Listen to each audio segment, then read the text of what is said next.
You ever walk onto your own land and see a brand new building you never asked for? A full HOA pavilion, brick columns, a concrete slab, picnic tables lined up like they owned the place. They thought I'd stay quiet. They thought I'd back down. They were wrong. I brought a bulldozer. I never expected a phone call on a quiet Wednesday morning to tilt my whole world off its axis. It came from the estate attorney handling my Uncle Ray's affairs. His voice had that careful tone, measured, respectful, like he'd delivered the same news 1,000 times before but still wanted to make sure it didn't knock me over. "Your uncle left you his 15-acre parcel outside Austin," he said, free and clear. For a long second I didn't answer, just stared out the kitchen window at nothing, the edge of my coffee mug still resting against my lip. Uncle Ray, leaving me something? That man barely left the TV on when he went to bed. But then the real memory came flooding back. Ray had spent his last 2 years in and out of the VA hospital, fighting the kind of battle that doesn't give you much room to stand guard over your land. The place had sat quiet, unwatched, unprotected, or so I thought. Something about that realization settled heavy on my chest. Land in Texas isn't just dirt, it's roots. It's a kind of inheritance that ties you to the past in ways you don't always choose. And suddenly, whether I was ready or not, I was tied to his. I grabbed my keys and drove out that same evening, but the sun dropped too fast to see much. So I promised myself I'd come back in the morning, fresh coffee in one hand, the deed in the other. When dawn broke, I turned my old Ford F-250 off the county road and eased onto the narrow path leading in. Rays of morning light filtered through cedar branches, giving the whole place a warm, amber glow. I rolled the window down and breathed in the scent of dry grass and oak, an old Texas smell that always seems to settle the mind. The deed sat on the passenger seat beside me, still folded, still smelling faintly of printer ink and courthouse dust. I kept glancing at it, making sure it was real. The land felt full of possibility. Most of it was wooded, but the southern stretch, that part looked tended, like someone had kept it trimmed even when Ray no longer could. I stepped out of the truck, boots hitting the earth with a soft thud. For a moment, it felt peaceful, quiet enough to hear the wind rubbing through the branches. Peace didn't last long. That's when I saw the tire tracks. They weren't casual marks from somebody turning around. These were deep, heavy. Those weren't just tracks. They were ruts, gnarled into the mud like scars. The kind heavy machinery leaves behind when it chews through the soil without a second thought. The kind that don't belong on untouched land. I knelt down and touched one of the grooves. The dirt was compacted so tight it felt like rock. Wildflowers used to grow there. Ray loved those wildflowers. Mom once said he never had the heart to mow them. Seeing the earth torn up like that felt disrespectful, wrong, an intrusion nobody had the right to make. I stood and followed the ruts, pushing through low branches and dead leaves. The ground beneath me began to level unnaturally, too smooth, too even, like it had been groomed by machines. My pulse quickened before my mind understood why. And then the trees opened. I stumbled to a stop. There, perfectly centered in the clearing like it was posing for a magazine, stood a brand new pavilion. Not a shack, not a picnic shade, a full-blown structure. Fresh lumber, brick columns, concrete slab, benches arranged neatly under the roof. You could have hosted a wedding under it, and right at the front, painted in crisp forest green, HOA Recreational Pavilion, members only. The words hit harder than any punch I'd ever taken. For a second, all I heard was the rush of blood filling my ears. I felt my jaw tighten. The deed in my hand suddenly felt heavier, like a weapon I was going to have to learn how to use. My land, their building, and that was where this whole damn war started. I don't remember how long I stood there, staring at that pavilion like it had no right to exist, and it didn't. Anger didn't hit me all at once. It came slow, like a pot warming on a stove, simmering in the back of my chest as my brain tried to make sense of what my eyes were seeing. I took a few steps closer, boots crunching on gravel that hadn't been there the last time Ray walked this property. Someone had laid it down to make a walkway on my land, a walkway leading up to a structure I'd never approved, never seen, never even heard about. I reached the edge of the concrete slab and squatted down, brushing my fingers across the surface. Smooth, fresh, barely a few months old. They hadn't just trespassed, They'd built, deliberately, confidently, like they truly believed no one would ever come asking questions. And maybe that's exactly what they'd expected. A sick uncle, an empty lot, no one watching. I stood again and pulled out my phone, fingers tapping through muscle memory. I opened the Travis County GIS system, the same one I'd used 100 times back when I worked construction estimating. The map loaded slow, the little spinning wheel mocking my patience. Finally, the parcel outlines appeared, and there it was, my land, rectangular, clear borders, just like the deed said. But the pavilion? The pavilion sat deep inside that southern boundary, 10 feet in, maybe more. Absolutely unmistakably mine. It wasn't straddling the line, it wasn't edging close, it wasn't a misunderstanding, no. This was intentional. A hot wave of disbelief washed through me. Not shock, because shock fades too quick. What I felt was heavier than the Texas humidity, heavier than the brick columns in front of me. A kind of betrayal that comes when someone decides your rights don't matter as much as their convenience. I pulled the deed out of my back pocket and held it next to the pavilion sign, my name on legal paper, and their name on a smug green board telling me I didn't belong here. I took a picture of the two together. It felt symbolic somehow, like capturing two truths that were about to collide head-on. I rose slowly, scanning every angle. There were flower beds, fresh mulch, trimmed edges. Someone had planted petunias for crying out loud. Benches arranged in a circle, ready for birthday parties or weekend brunches. Even a stainless steel grill was bolted into the corner. This wasn't a temporary structure. It wasn't a community project. This was an investment made on the assumption that the rightful owner would never come back. Something in me tightened, not rage, not yet, resolve, the kind you feel deep in your bones. I knew I couldn't handle this alone. I needed to hear from the people who built it, or at least the ones who claimed it. So I found the number for the HOA on the sign. It was printed nice and clean at the bottom, Oak Bluff Preserve Association. I dialed. The phone rang twice, and then a voice answered. Cheerful, polished, almost sing-song. Oak Bluff Preserve, this is Karen speaking. Karen. Of course. I didn't know what I expected, but the sweetness in her voice was so artificial it put a sour taste in my mouth before she even said a second word. I introduced myself calmly, too calmly, in hindsight, and explained the situation. A pavilion on my land, built without my consent. There was a pause. Not the confused kind, not the embarrassed kind. A calculating pause. Then she said, bright as daylight, "Oh yes, the pavilion. Your uncle gave us permission years ago. He was so supportive of the community. We've enjoyed that space for a long time." The moment she said it, something clicked. Long time? The concrete was barely cured. The lumber still smelled fresh. You don't enjoy a space for years when the screws on the benches haven't even rusted yet. Her lie wasn't just sloppy, it was insulting. But she kept going, adding honey to the venom. "Well," she said, in a tone people use when they smile while holding a knife, "it was verbal consent. Perhaps you weren't close enough to your uncle to know what he wanted." My free hand curled into a fist. I had enough. Enough lies. Enough fake sweetness. Enough of her acting like I was the intruder.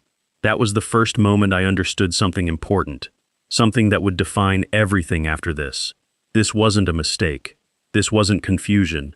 This was a territory grab. And I was about to push back. I didn't sleep that night. Not a wink. I sat at my kitchen table long after midnight, the deed spread out in front of me like a shield I hadn't learned to lift yet. I replayed every word Karen had said, her tone, her pauses, the way she tried to make it sound like I was the one stepping out of line. I kept seeing that pavilion in my mind, the fresh concrete, new lumber, mulch so clean you could still smell the bags it came from, and her claiming they'd enjoyed it for a long time. The insult burned hotter the longer I sat with it. By sunrise, I was done sitting. I folded the deed, grabbed my truck keys, and drove straight into town. I didn't even bother shaving. I looked like a man heading into a fight he didn't start but sure as hell planned to finish. Randolph Bain's office sat in a converted brick house off the old courthouse square. The sign out front said property law, 22 years. The building itself looked just as experienced. Weathered porch, old wooden railing, a rocking chair that never once rocked. I pushed the door open, and the familiar scent of old paper and stale coffee hit me. His receptionist, Linda, looked up over her glasses. "You look like somebody stole your tractor," she said. "Close enough," I muttered. She smirked knowingly. "Go on back. He's free." Randolph was sitting behind a desk buried under folders, maps, plat books, and a coffee mug that might have been glued to his hand for the last decade. He didn't offer a warm greeting, never did.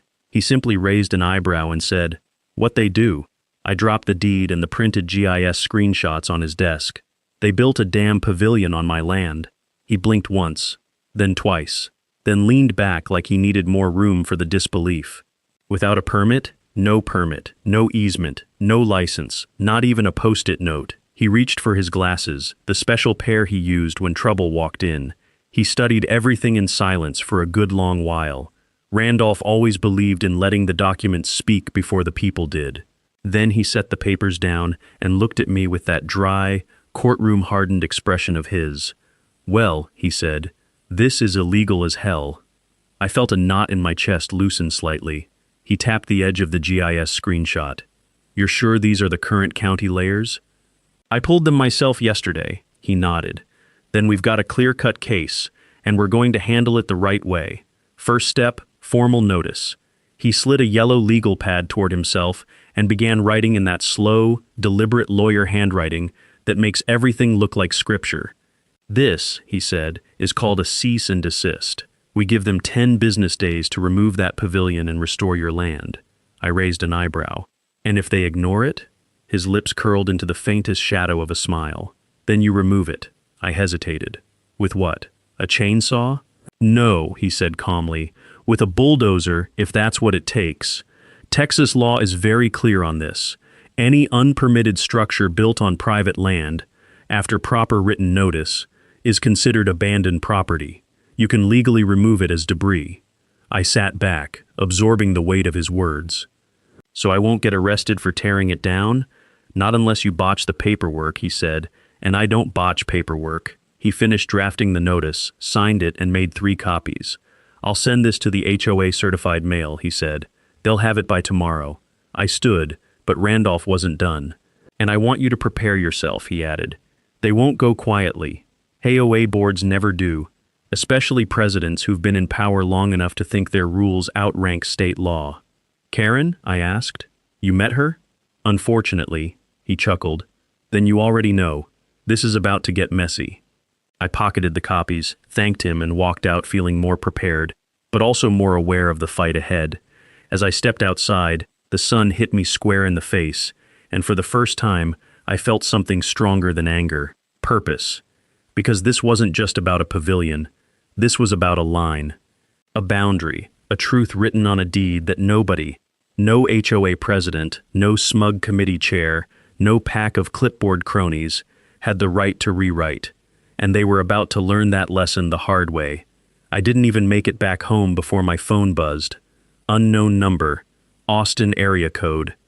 I had a feeling I knew exactly who it was. I pulled off on the gravel shoulder, killed the engine, and answered. "Hello?" A familiar bright voice chimed through the speaker. "Hi, is this the new owner of the Raymont parcel?" Karen. Her tone was dipped in honey, sharp as a tack. "Yes," I said. "And you're Karen Winslow." A small laugh followed. "Manufactured, practiced, the kind that tells you someone smiles a lot but never with their eyes. Well, I heard you contacted an attorney. That seems unnecessary." "Unnecessary. Building a structure on my land was fine. Me defending myself was overreacting." She continued. "Oak Bluff Preserve has enjoyed that pavilion for a very long time. Your uncle gave us permission, and we've maintained it beautifully. The community relies on that space." I could almost see her waving a dismissive hand, like she was explaining a minor inconvenience. "Well," I said, "my attorney sent your board a cease and desist. 10 days to take it down." Her voice sharpened. "Take it down? Absolutely not. That pavilion is community property." "No," I replied evenly. "It's sitting 10 feet inside my property line." A beat of silence. Then another. Finally, she said, in a rehearsed tone, "Property lines can shift. They aren't absolute." That made me laugh. Not because it was funny, because it was absurd. Not without filing, not without notice, not without hearings or signatures. Karen cleared her throat hard, a crack in the polished surface. Well, I do have documentation of your uncle's permission. That stopped me. Documentation? You said it was verbal. It's informal, she said, but it's proof enough. She hung up after promising to send it. 2 minutes later, my inbox dinged. The attachment was a photo of an old yellowing postcard with a beach sunset on the front. Inside was a short handwritten note. Thanks for keeping the pavilion tidy. Much appreciated. No signature, no dates, no context, and nothing about permission. I stared at it and muttered, "You've got to be kidding me." I forwarded it to Randolph. He replied instantly, "This isn't consent. It's toilet paper." I let out a frustrated laugh, but underneath it all, something darker simmered. Karen wasn't confused. She wasn't mistaken. She was confident, the kind of confidence that comes from getting away with things for a long, long time. That thought stayed with me as I drove back out to the land. Walking the boundary again, I saw small things I'd missed earlier. Fresh tire impressions deeper in the woods, a plastic flag marker stuck in the dirt, a path cleared in a straight, unnatural line. This wasn't random, this wasn't accidental, this was preparation. They weren't hoping nobody would check the property. They were planning something organized. And the pavilion? It wasn't step 1, it was step 3 or 4. My phone buzzed again, another unknown number. I pressed play on the voicemail. A man's voice came through, low, shaky, whispering like he didn't want to be overheard. "You think it's just a pavilion?" Static crackled. "Look closer at the county lines, man. They moved them. Ask about the revision project." Then the message cut off. No name, no follow-up, nothing. A cold ripple traveled down my back, sharp enough to make me stop walking. Not because of what he said, but because of what he implied. Moving boundaries isn't bold. It isn't risky, it's criminal, and it requires someone on the inside. Up until that moment, I thought I was dealing with a bossy HOA president and a stolen clearing. But now it felt bigger, coordinated, calculated, and suddenly, everything aligned in a way I didn't want to believe. Karen wasn't protecting a pavilion. She was protecting a scheme someone didn't want me to discover, and I was about to tear the lid off it. I woke the next morning expecting another email from Karen, maybe another sugar-coated lie hiding a knife. I did not expect to find a county truck parked at my gate. A white Ford with the seal of Travis County Environmental Compliance on the door. A man in a bright vest stood beside it, clipboard tight against his chest, tapping his boot like he'd been waiting too long. "You the owner?" he asked. "I am." He flipped the board open without meeting my eyes. "We received a report of an unsecured open well on this property. Potential wildlife hazard. Violation if not corrected." My jaw tightened. "There's no open well here. Mind if I check?" I should have called Randolph first, but exhaustion and disbelief make fools of all of us. So I let him in. He walked straight to the old sealed well, the one with the bright orange safety lid bolted down so tight even a tornado couldn't shake it loose. He stared at it, then wrote something down anyway. "What are you writing?" I asked. "Documenting a potential concern." "Concern about what?" "It's sealed." He didn't answer. He just walked off and left me standing there, heat rising in my face. By the time his truck disappeared down the road, a horrible suspicion had already settled in my gut. This was coordinated, and the week had only started. 2 days later, I got a letter from the Zoning and Land Use Office. Apparently, I was storing garbage illegally on my property. That one almost made me laugh. Right up until I drove out there and found 3 ripped garbage bags dumped by the tree line. Fast food wrappers, half-eaten leftovers, trash I had never seen before in my life. Someone had planted it, set it up like bait, probably even taken pictures to prove their report. I crouched there staring at the mess, and for the first time, I felt something deeper than anger. Violation, the kind you feel in your bones. Another letter came before I could even clean the trash up. This time accusing me of illegal deforestation. I read it twice, then a third time. If it weren't so infuriating, it would have been funny. I hadn't cut anything except a vine of poison ivy that had wrapped itself around my boot the first week. But apparently someone had seen me cutting protected trees. Someone had filed a statement, someone who didn't mind lying. The dots weren't just connecting, they were forming a noose. I took everything straight to Randolph. He sat there flipping through each letter, each accusation, each printed photo with steady, tightening jaw muscles. By the time he closed the folder, he looked like a man staring at termites crawling out of a foundation. "This isn't random," he said. "This is someone pulling strings. Karen? Not just her," Randolph muttered. "She doesn't have the reach for this. Someone in the system is opening doors for her." He leaned back, face darkening. "They're building a narrative, piece by piece. Negligent landowner, public risk. If enough agencies flag your property, they can justify forced inspections, condemnation, even temporary administrative control." "Control?" I said. "Over my land?" He nodded slowly. "Yes. If they claim you're a hazard to the surrounding community." My stomach dropped. Randolph jabbed a finger at the letters. "These are softening blows. They're trying to wear you down, make you spend money, make you panic, make you sell." The words hit like a gut punch, and suddenly the pavilion made even more sense. It wasn't a mistake. It was the first brick in a wall they planned to build around me. That evening, I returned to the land hoping for quiet, for some hint of my uncle's peace. Instead, a white SUV rolled slowly past the gate, just creeping along the shoulder like a shark gliding beneath a boat. Dark windows, no plates. When I stepped toward the fence, it sped off. I felt the hairs rise along the back of my neck. Something wasn't right. Something was tightening. And I was standing in the middle of it. I walked the perimeter again, and that's when I saw it. A neon orange warning tag tied to the fence post. "This property may be subject to further review." No agency listed. No signature. Just a bright, silent threat in plastic. I tore it off the post and crushed it in my hand. For the first time since this started, I felt a flicker of real fear. Not because of the letters, not because of the planted trash, not because of the county trucks showing up like clockwork, but because it all felt like choreography. Everything moving together, squeezing tighter and tighter every day. I sat on the tailgate of my truck, elbows on my knees, staring at the ground until the sky dimmed into a dull, bruised blue. I was tired, worn thin, and for a moment, just a moment, I wondered if they might actually break me, and that was when the universe decided to shift. The next morning at my gate, taped crookedly like someone couldn't risk taking the time to do it right, was a manila envelope. Inside it, a single USB drive, and 5 shaky handwritten words. "Watch this. Don't trust maps." And just like that, everything was about to change. The envelope felt too light to be important, but too deliberate to ignore. I held it for a long second, scanning the tree line, the road, the empty pastures stretching out like open eyes. After the week I'd had, I wasn't about to sit out here like a target and crack open something that might blow this whole mess wide open. So I got in the truck, shut the door, locked it, and drove.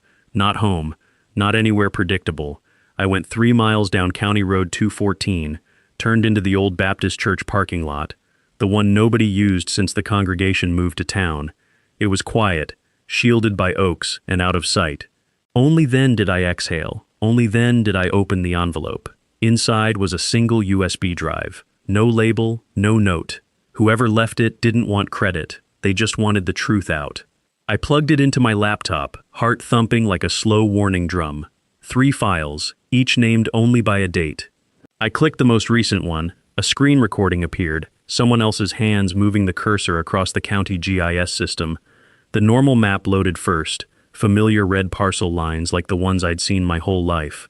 Then the cursor activated a hidden layer labeled Quiet Revisions Draft, Internal Only.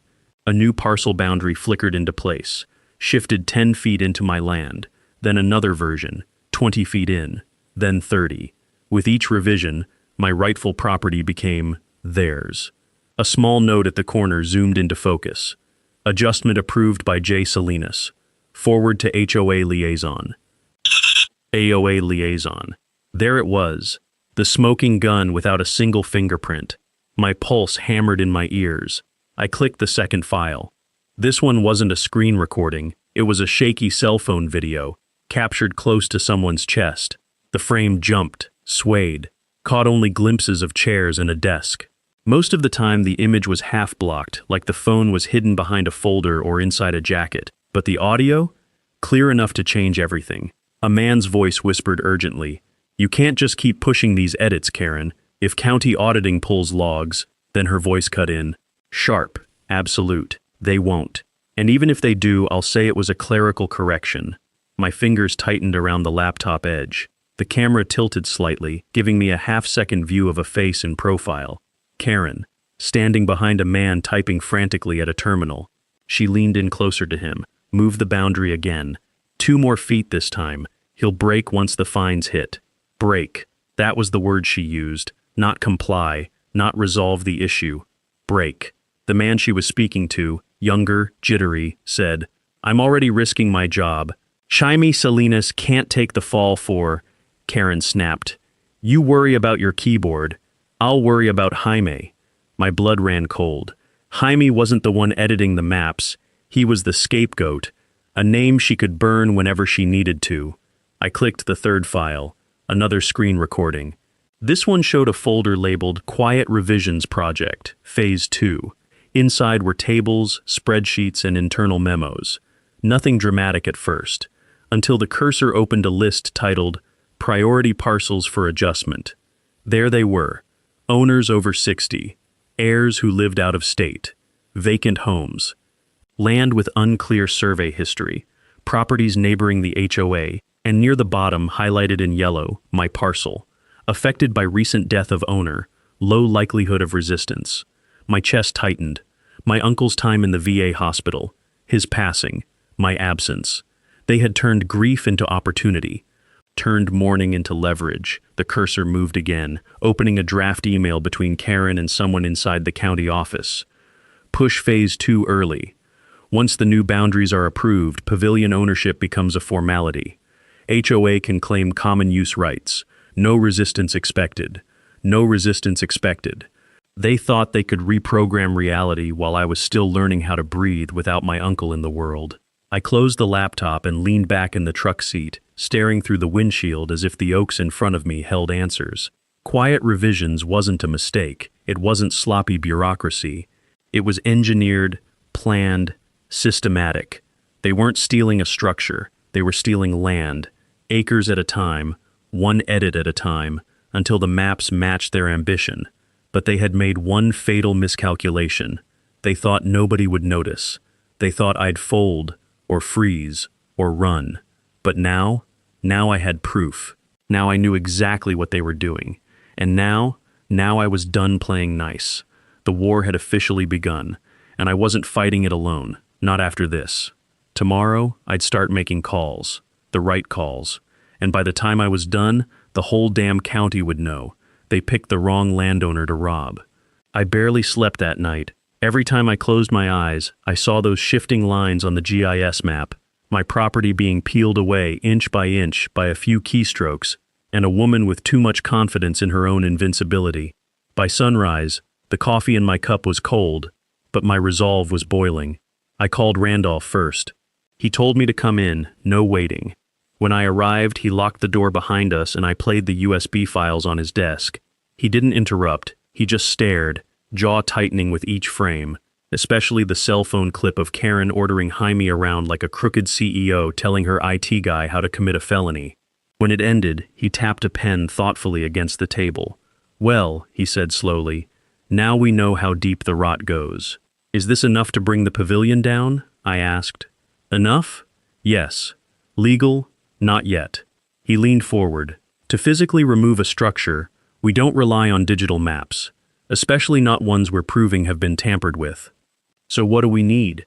An independent survey." He held up 2 fingers. "Real-world stakes, physical boundaries, a licensed surveyor willing to testify to them." He pulled out his phone, dialed a number, and said, "You still working in Travis County? Got a job for you." And bring the total station. 15 minutes later, a white truck pulled up. Carl Dawson, a surveyor with 30 years under his belt and a reputation for being allergic to bullshit. He stepped out wearing a sun-bleached hat and a utility vest stuffed with measuring tapes and GPS markers. Randolph introduced us, then said to Carl, "They moved his boundary in GIS." Carl snorted. "Figures. County's been hiring kids who think Google Earth replaces boots on dirt." We spent the next 2 hours on my land. Carl moved like a man who had done this longer than the earth had been rotating. He drove stakes, ran the total station, cross-checked old monuments from Uncle Ray's original deed, and matched everything to pre-tampering county plats. Finally, he hammered the last stake into the ground, stood back, and said, "That pavilion ain't just on your land. It's deep on your land, 12 feet past your line, no question." "Would you swear to that?" I asked. He grinned. "I'd carve it on my tombstone." He signed a preliminary affidavit right on the tailgate of his truck. Now I had the trifecta: Uncle Ray's deed, the survey stakes, the GIS fraud evidence. The law wasn't just on my side, it was begging to be used. But there was one more step. Mitch. I drove straight to the equipment yard behind the co-op. Mitch was leaning back in a lawn chair beside his bulldozer, chewing on a toothpick like he'd been waiting for a reason to get up. "You look like a man who needs something flattened," he said. "Maybe," I answered, "but it won't be today unless you see this first." He raised an eyebrow. I opened the folder. Carl's signed survey affidavit. Photos of the stakes showing the pavilion sitting deep on my land. The cease and desist letter Karen ignored. The GIS manipulation proof. The environmental firm's report Mitch skimmed faster than I expected from a man who operated 40,000-pound machinery for a living. When he finished, he tapped the papers twice with the back of his knuckle. "Good," he said. "This protects you." Then he tapped again. "And this protects me." He leaned back, toothpick shifting at the corner of his mouth. "Folks think running a dozer makes a man reckless. Truth is, we're the most cautious sons of bitches in Texas. You don't put steel to someone else's structure unless the law says it's yours. It's illegally on my land. Randolph confirmed I can remove unpermitted structures." Mitch nodded. "I'll need him to confirm it to me too." So I called Randolph. I put the phone on speaker. "Mitch," Randolph said, "Texas Code Section 251.001. Any structure built on private land without permit, lease, or owner's permission is considered an encroachment and may be removed by the landowner after proper notice. He's within his rights." "And me?" Mitch asked. "As his contractor," Randolph answered, "you're legally shielded, provided you have a copy of the survey and a copy of the notice, both of which I'll email you." Mitch grinned. "Well, hell, sounds like we got ourselves a green light." Only then did he slap the side of the bulldozer. "She's ready when you are." There was one person left. Earl. The old veteran sat on his porch, staring at the tree line like he was watching memories walk between the trunks. I told him everything. The survey, the GIS lies, the retaliation, the whistleblower. He didn't say anything for a while. Old soldiers don't rush judgments. Finally he spoke. "You got your proof. You got your lawyer. You got your crew. Now you're gonna need one more thing." "What's that?" "Resolve," he said. "Because when you hit them with truth, they're gonna hit back with panic. People like Karen, they don't lose pretty." He stood, walked to the railing, and tapped it twice with his knuckles. "And you shouldn't win quiet." When I walked back to my truck, the sky looked heavier, not darker, just charged, like the air before a storm. For the first time, I wasn't reacting, I wasn't defending, I was preparing. The line was drawn, literally, physically, legally. The survey stakes stuck out of the soil like ribs, and soon enough Karen was going to learn. You can move pixels on a screen all you want, but you can't move Texas dirt without consequences. The thing about people like Karen is this: humiliation doesn't slow them down. It sharpens them. The moment they feel their grip slipping, they start clawing twice as hard. I knew retaliation was coming after the survey stakes went in, but even I didn't expect what rolled toward me next. By noon, the neighborhood looked like a luxury car dealership had exploded along the road. Lexus, Tesla, Range Rover, BMW, all of them lined bumper to bumper outside the HOA clubhouse. Their owners marched inside like they were attending the trial of the century. You could feel the HOA energy from a mile away, that mix of entitlement and artificial unity people get when they smell a fight that isn't theirs. Randolph called as they were filing in. "They're holding an emergency meeting," he said. "I just sent you the flyer." My phone buzzed. I opened it. Emergency meeting. Preserving our pavilion addressing the threat posed by adjacent landowner. The wording made my eyelid twitch. "I'm the threat?" I said. "To them?" "You're the apocalypse," Randolph replied. "Be careful." But I wasn't in the mood for careful. I drove down to the clubhouse, not to start a fight, but to see exactly what she was selling. I parked across the road, killed the engine, and watched through the big glass windows. 50 people packed shoulder to shoulder. Karen stood front and center, microphone in hand like she'd spent the whole day practicing poses. Her slideshow flickered. Birthday parties, picnics, kids running under that pavilion. All staged photos, all carefully curated to tug heartstrings. She talked about tradition, community memories, shared heritage. Not a word about property lines, not a word about the law, just emotion, emotion, emotion, the currency she controlled. Then she clicked to the tampered GIS map, the curved boundary they'd manufactured to swallow my land. As you can see, she said, the pavilion rests safely within Oak Bluff Preserve property. People clapped. Someone asked, "Is it true he threatened you?" Karen put on a wounded, trembling smile. "He implied legal action," she said softly. He raised his voice. "He's trying to take what we've all cared for." A hum of disapproval rolled through the room like a tide. That's when something inside me shifted. I wasn't angry. I wasn't scared. I wasn't even disgusted. I was done letting her control the narrative. So I reached into the seat beside me and picked up two things. Carl's official survey map, with the straight boundary line, the coordinates, the signatures, the red stamp. My cease and desist letter, the one Karen ignored. I stepped out of my truck. I didn't rush. I didn't storm inside. I didn't shout. I just walked across the road with the calm of a man who already knew the truth would win. Inside, Karen kept talking. "We've used that space for years." And that was the moment she caught movement outside the glass. She turned. Everyone turned. There I was, standing right outside their big, bright clubhouse window. I peeled a strip of duct tape, pressed the survey map flat against the glass. Smack, red signature facing inward, boundary line bold as a gunshot, the pavilion drawn deep inside my side of the fence. The room stirred, whispers rose. A few people leaned forward, squinting. "What is that?" someone whispered. "A survey map. Is that official? Why is it saying it's on his land?" Karen froze, mid-sentence, mid-breath, like someone had unplugged her whole personality. I didn't give her a second to recover. I took the cease and desist letter, unfolded it, taped it right beside the map. Smack. Bright county letterhead. Her name. My demand. The deadline she blew through. More murmurs.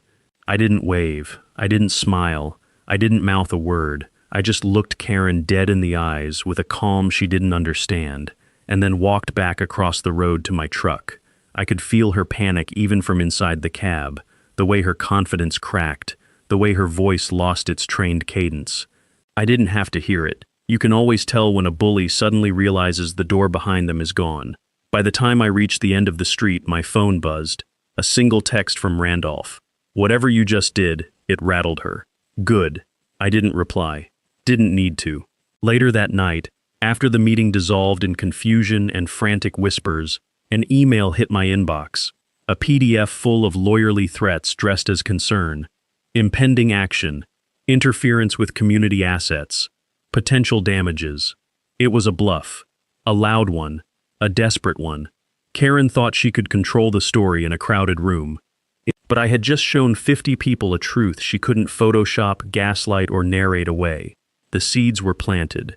Doubt was spreading, and the next move wouldn't be hers.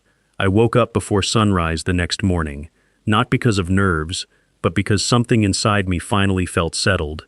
It was like the land itself had taken a long breath and was waiting for me to do the thing it needed done. When I stepped outside, the air was cool, still dark enough that the sky was the color of cold steel. Dew clung to the grass, the kind that dampens your boots before you make your first cup of coffee. I stood on the porch looking toward the clearing. Somewhere beyond that tree line sat a pavilion that didn't belong, built by people who never once thought I'd fight back. My phone buzzed.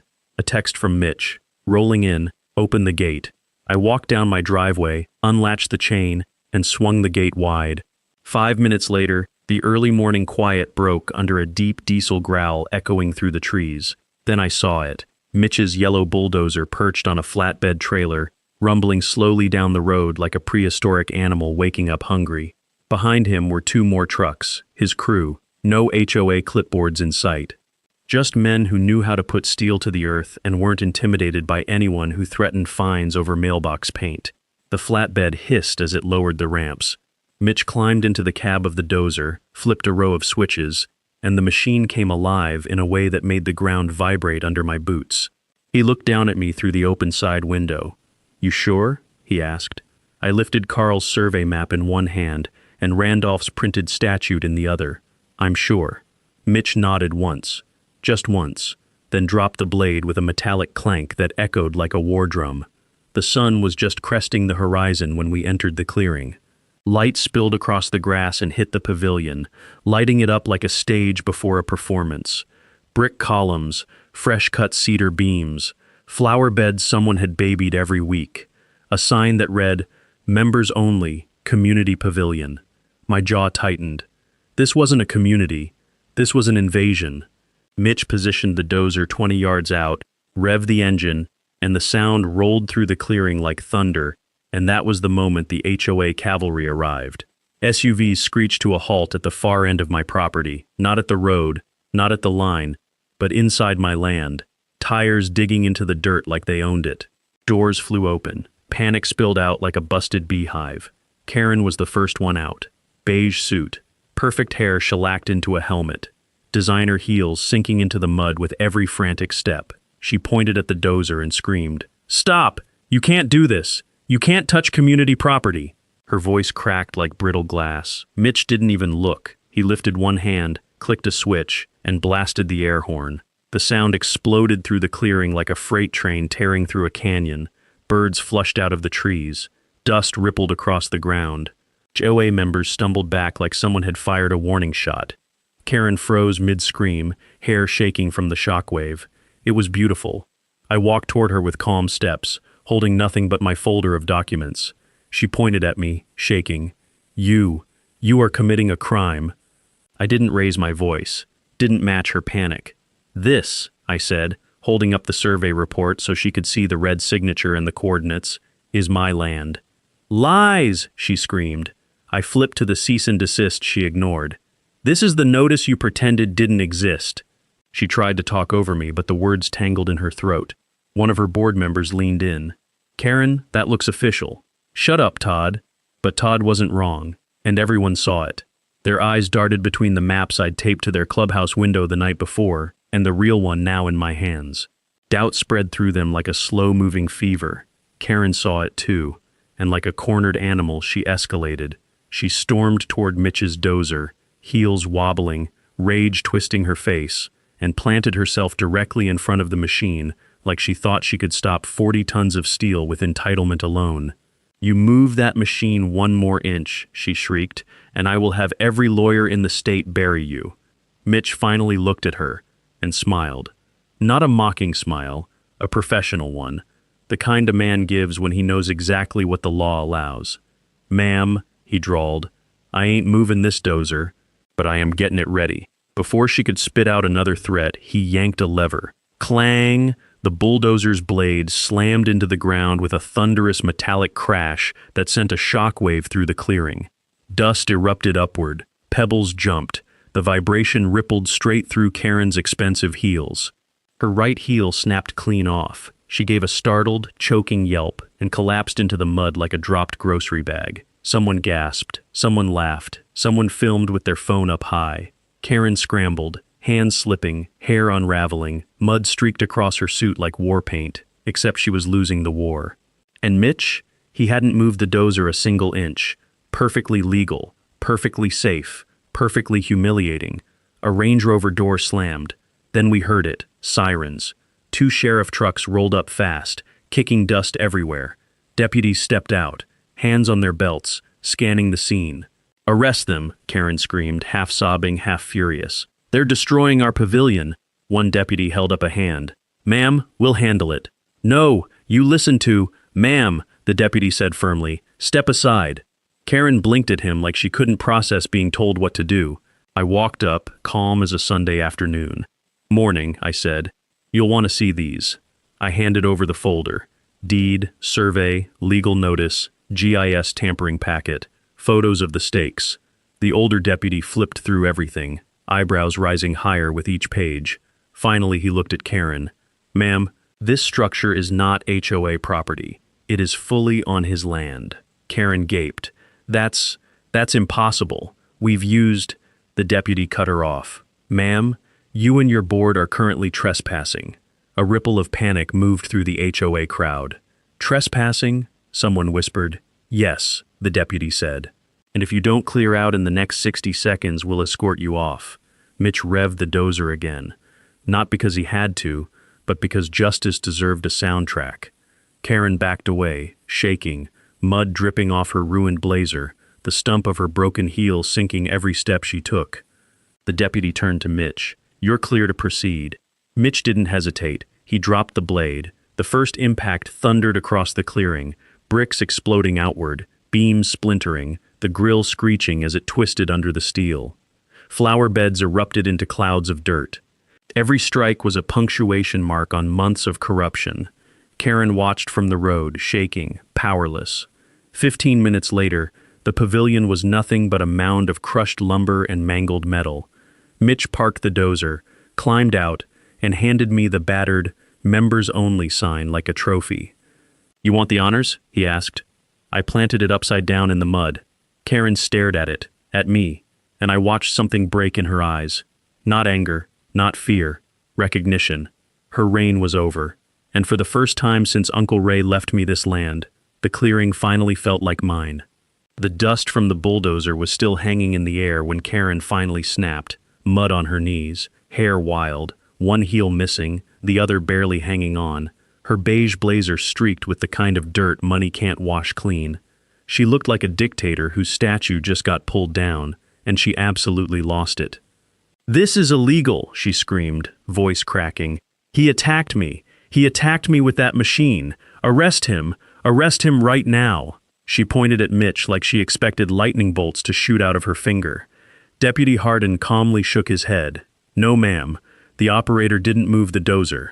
Not 1 inch. You liar, she shrieked. Hardin's partner, Deputy Flores, stepped forward. Ma'am, you need to calm down. Calm down, she screamed so loud a flock of blackbirds took off from a tree nearby. I am the president of Oak Bluff Preserve. I order you to arrest him. Flores lifted an eyebrow. You have no authority here. Karen froze. Her face twisted into something primal. You don't understand, she hissed. This land is ours. The map says so. I held up Carl's signed survey, the same one I'd taped on their HOA office window earlier. This map? I asked softly. She lunged for it. Not reached, not grabbed, lunged. Flores reflexively stepped between us.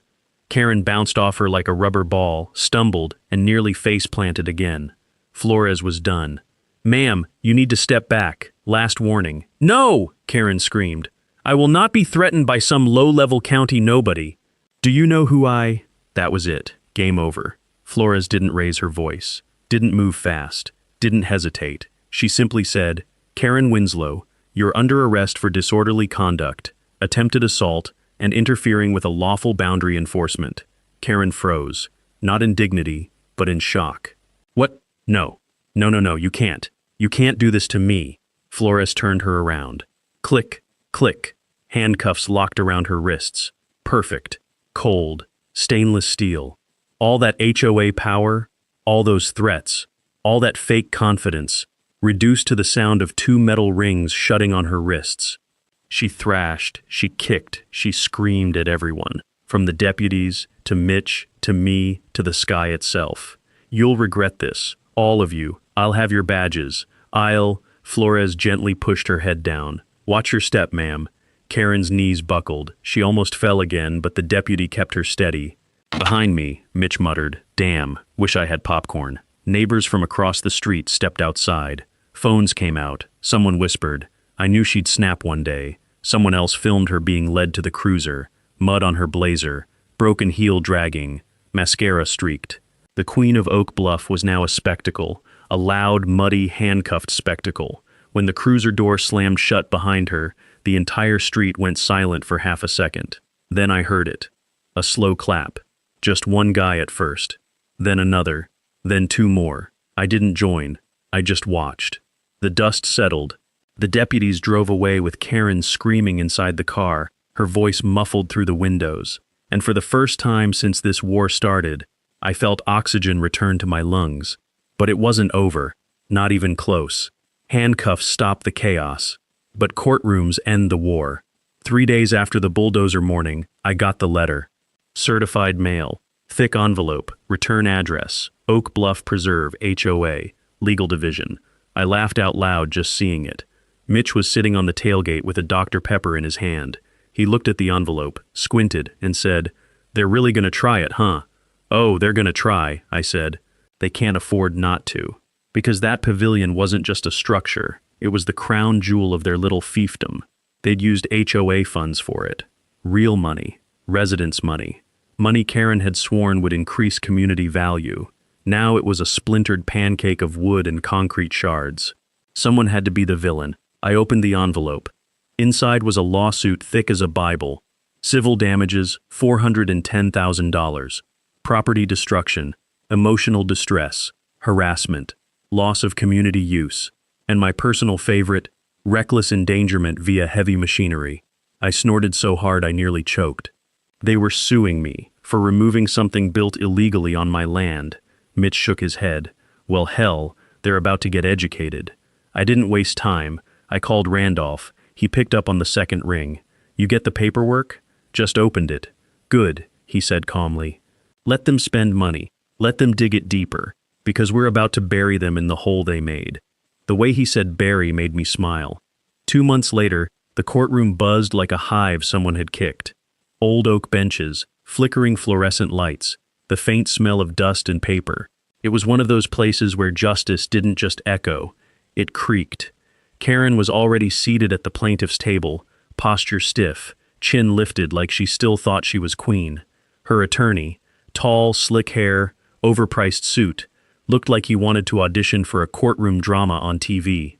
She glanced at me once, just once, then her eyes dropped. Randolph leaned close. "She's nervous." "She should be." "Yeah," he whispered, "but not nearly enough." Her attorney stood first. He launched into a speech so dramatic you'd think the pavilion had been the Louvre.